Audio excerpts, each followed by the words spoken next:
काल एक व्हिडिओ बघितला, तर त्या एक मस्त असा व्हिडिओ होता तो, की त्यांनी सांगितलेलं मागच्या जन्मात जर तुम्ही एकमेकावर खूप प्रेम करत असाल तर या जन्मात तुम्ही ते पती पत्नी.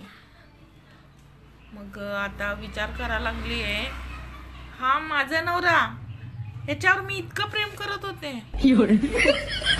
नक्कीच मी माती खाल्ली असेल मागच्या जन्मात.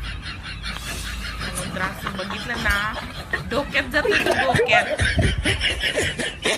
मागच्या जन्मात मी इतकं प्रेम करत असेल तर ह्या जन्मात मग